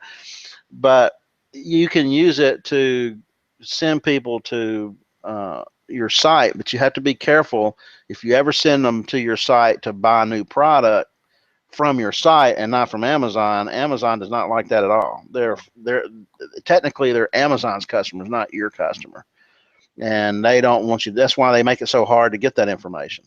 So anyway, Nate's saying he hopes to meet you in Canton. He's part of the FBA Mastermind group. All right. So Nate, we'll see you in there. I'm part of that group as well. Let's see what else we got here. Okay, Dusty's saying, as a private label, when a customer says they have not received the product and you email Amazon, what is Amazon's response time to you? I've never really had that problem. Using Amazon FBA, it's Amazon's logistics network, so I've never had an issue with somebody not receiving their product. Amazon, they part of using FBA is they have customer service where I don't even see the shipping inquiries and certain questions. Amazon already filters those, so it's a non-issue. Yeah, so Dusty, I don't know if you've had that issue or if you're just wondering, what if, but if you're doing FBA, all of that logistics is what FBA is all about. They're the ones that pick, pack, and ship the product. They're also the ones that field all the questions. They prevent fraud, which is a big issue, and they take care of all the complaints and returns and requests for returns. But if for some reason you were to get a direct inquiry from your customer, I would be picking up the phone and calling Amazon, because if you're responding to them and they didn't receive the package, I'd get Amazon on the phone and get them to say, hey, look, they said they didn't receive the package, and get them to follow up so they can either replace it or whatever. That should not be on you anyway. Unless you're doing fulfilled by merchant, you're fulfilling it yourself out of your garage. Yeah, then you got to deal with it. So, okay. Let's see. When you source a product from China, like keg handles, how big is your first order? Kind of jump right in that one. I don't really like to do samples, just because the time takes too long. The first order was, I want to say something like $4,000 worth or something like that. So again, it's basically based on the amount of money you're going to spend, not necessarily on how many. You're not going to get 100 just because you're going to get 100. Yeah, If 100 costs you 10,000. Yeah, I look at it both on units and cost basis. Okay. Wesley saying, at any given time, how many products do you have listed that are going through the testing phase?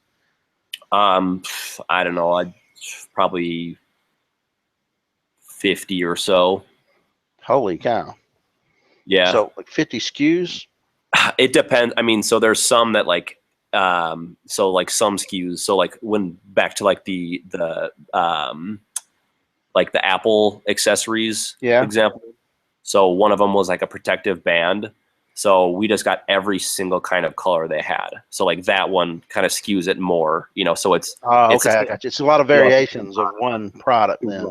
right, exactly. So like how many different products, not necessarily total SKUs, but totally different products would you maybe testing? Then that's more 10 or 15 then. Yeah, that's a pretty good number. I mean, that gives you enough that if you find a winner, you're always cycling. You got to cycle through. How many of those 10 or 15 do you feel like would be keepers on the average? Probably 5. Okay.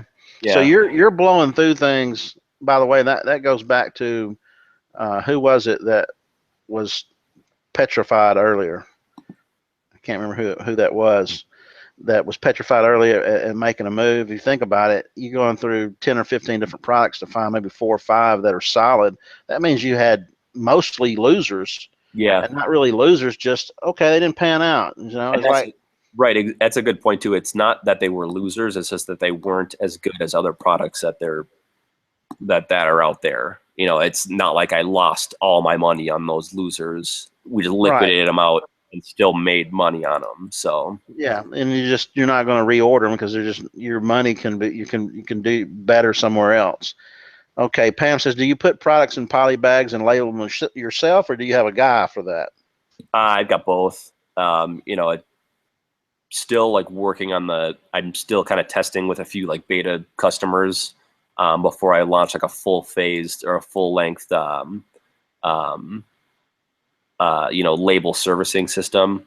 But you know, right now it's either I you know hire out a guy, or I do it myself, or Will and I will bring out a table by the pool and we'll do it, you know, poolside, and you know, make it so it's not really work. So it kind of it probably it's a good idea to do everything yourself once or yeah, twice, so you exactly. know what in the heck you're doing, so you know how to instruct someone else to do it. And it's not against the law to do the labor yourself, but eventually your time may be well spent doing something else. But if hey, you're going to be sitting at the pool anyway drinking a beer, why not stuff a bunch of boxes and send them off and make money? Okay, Fabian wants to know, I just listed 100 pieces. It cost me with shipping $11.80 a piece without the cost of local shipping to Amazon. I see similar products selling for $19.99, listed it for $49.99. No sales yet. How long should we wait before giving up on this product, or perhaps lower the price? I think it's an obvious lower the price. Right away. Seeing what the product is, it's like at least get it to $19.99 to be competitive. I mean, if you go through and you know, unless yours is differentiated enough where it constitutes as being $49.99 and it being in an upper echelon of product for that type, yeah, definitely lower the product. Yeah, because if your competitor's selling it for a third what you're doing and you're not making any sales, you're probably not going to make any sales. It's not like it's going to catch on later, probably, unless that guy runs out. But that's really beside the point, because you're not on the same listing. Steven says, I just launched a new product running Amazon pay-per-click, and here are my results: 15,000 impressions, 50 clicks, 2 sales. What do I need to do to improve these numbers? Seems like something is wrong. Please advise. Thank you. Yeah, I mean, it's tough to say without seeing your listing. I mean, would that be something you do on a consulting basis where you'd go in and? Yeah, you'd have to deep dive into something like that to see the description, see the product, see the images, see the competition. You know, I mean, you might look at this listing and right away see 2 or 3 things that are flawed. Exactly. But you know, just by giving the numbers without the actual product and what else is associated with it, I can't give you any clear cut answers. But just saying that, I would compare your pictures with other people's pictures, compare your copy, make sure your keywords are accurate or from what you would think. Right. Yeah, that's the one part you probably do compare notes, is after you've got something selling and how it's doing compared to other people, other competitors. I mean, you may not do that up front, but once you're selling, it makes sense to, okay, what is everybody else priced at? I'm sure you look at that at least. Yeah. Okay, I got you. Well, we're coming up to 2 hours here, getting close to it. Rich is asking this question: what do you think about private label skincare products made in the USA? And that's a good point, that it needs to be made here. I try not to get in like skincare or any of those products just because I don't want to have that liability. It's more of a risk thing on my, thing. I don't want to have a product where, even like 10, 15 years from now, if my product causes cancer or something like that, I just don't want to be in that space. Even if it could be a super profitable category, I just don't want to get into that complicated of a space or a higher risk of that. Yeah, there's 2 billion products sold on Amazon. Surely it's an easier, a less liable place to be. Yeah. Rich says, what do you think about, wait a minute, that's the same one. Wesley was saying, back to my question earlier with the products being tested, how often are you adding new ones to the mix? So if you got 10 or 15 products you're testing, how often are you adding new ones on the front end and some are falling off the back end? Yeah, I mean, it kind of just depends on how much, cash flow we have at the time. If we want to, re-up orders on some of our better selling products. Or how often you're going to a brewery drinking or whatever. Yeah. Or when you, cooler products, like that's more when we have new products coming in. Nate, I thought I answered this question you asked. What is the trade show that you're going to? And you said the Canton Fair. So that's, did you not? Okay, I did. Oh yeah, answer. Nate, I'm going to one in Hong Kong as well. I don't remember the name offhand. Yeah, I can't recall what the name is offhand, but it's like the second largest trade show in the world. Is it during the Canton Fair? It's before it. It must be like the 16th through the 21st or something like that of October. And it must be in a couple parts, something like that. Okay, Brian, you said PM me. I don't know how to do that on this platform, but I'm putting my email address in here. So if you want to shoot me an email, it's jakerobinsonrvp@gmail. To talk about whatever you was wanting to talk about on that business idea. So okay, here's Chris got a new question here. You mentioned other sales channels. What other channels are you currently using? How's your eBay sales in comparison? And how do you source products from Ali for Etsy? So what other? So yeah, eBay, Amazon, and Etsy. I don't know how eBay stacks up against, say, Amazon and sales. I mean, nothing even comes close to Amazon. It's almost not worth it selling on the other marketplaces. But it's just too easy to, sell on Amazon, and also those other ones. That's what it is. The Global Sources Gift and Home Show. Okay, cool. And then, yeah, it's against the terms of service to sell non-handmade items on Etsy, but some of the products that I have, they look like they could be handmade. They're wood products. I'm just testing the marketplace with it, so just to sell some of it on there just to see. They've got a good platform too, and it's easy to use. So don't do a lot on it, but. So if you had a hot seller on Etsy, does it compete with a hot seller on Amazon, or is it? No, that's where I can some of the other products I have, like the Apple Watch stands, they'll do solid on Etsy sometimes. Okay. Because it's easier on there. So what about, for example, you're managing, you say you manage other brands. So are you working with other companies that have private label brands that say, hey, we need help doing this, or you've gone to them and say, hey, I can take your brand you're selling in your retail store and I can put it on Amazon for you? Is that what you're doing? Yeah, we're in talks right now with a company of where they have a kind of established brand and product, but they don't sell on Amazon yet. So we would sell their product. Okay. And then different ways we can do it. Either we buy it outright for them, or we do it kind of on a consulting basis where we'll just help them, sell it. They've done it multiple ways. Okay. So which way are you and is there a direction you and Will are headed that, hey, we've got this business that we've got going on together. You're kind of I guess you guys are looking at different areas of the business and trying to figure out but Will's idea, I think what he was talking about was he just wanted to get to where he was selling them, $1 million a year in sales, and maybe he's got 10 or 11, 12 dialed in private label products, and he just kind of kicks back and travels. Are you guys doing anything in addition to that, or do you guys, or do you like you sell your own products, he sells his own products, you just happen to be the same company, or how do you guys?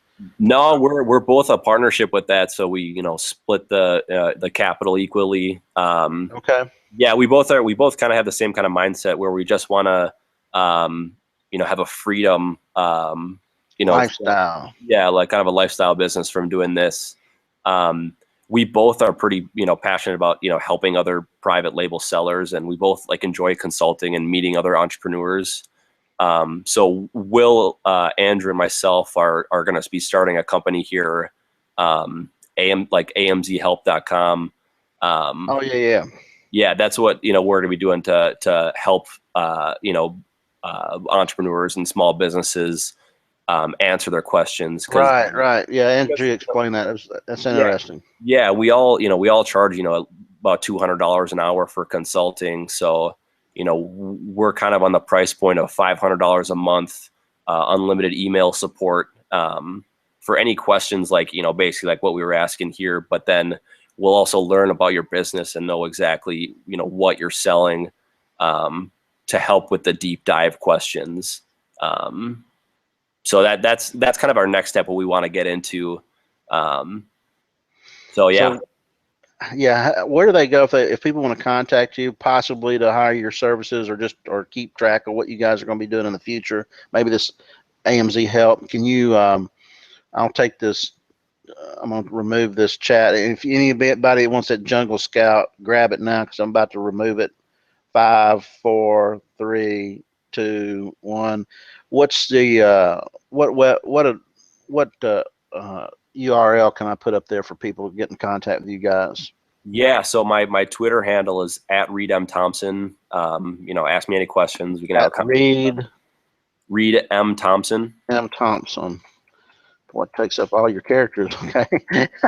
And then my consulting. Okay. amzconsultant.com. And then amzhelp.com/Jake. I think that still has some videos by Andrew. He put like three or four videos. Yeah. Okay. Yeah. So that's just a couple of videos for if you want to put in your email address in those. That once we launch, we'll send an email blast that we're getting started with that. So okay, cool. Yeah, for my private label or for my labeling services. FBA Prep. FBAprep.com. Okay. I guess you got to put the www for them to be live links. Not sure. Oh yeah, but yeah, if that's any way to get a hold of me, be happy to answer any guys' questions. Hey brother, I appreciate you coming on board and going through the grilling. I just act like a prosecuting attorney and just keep wringing your brain out trying to get every drop we can. I appreciate all the questions from the audience. Hey, if you guys enjoyed the webinar tonight, please, if you're on a Facebook group and you see where the registration link, the invite was posted, comment below it and tell people to come check it out. They can watch the replay from that link. It's still live, even though it's already over. And you guys will be getting a automatic email with a link to the replay if you need to go back and look at it. Hey, Reed, appreciate your brother. I look forward to hearing what you and Will and Andrew have cooking up. I look forward to hearing what the progress of your business and the process of your business. And we'll be getting back in touch with you guys. Say thanks to Reed, and we appreciate you guys. Chris says thank you for tonight's webinar. Another great week of info. Cheers. Thanks for the info, bro. Hey, guys, appreciate you guys. You're the reason this thing works tonight is all you guys in the audience. I appreciate you guys showing up. Reed, hats off to you, brother. Yeah, thank you, Jake. Thanks for having me on, and thanks for everybody listening, and thanks for all your great questions. All right, good deal. See you later. I'll see you next time. Cheers. Have a good one.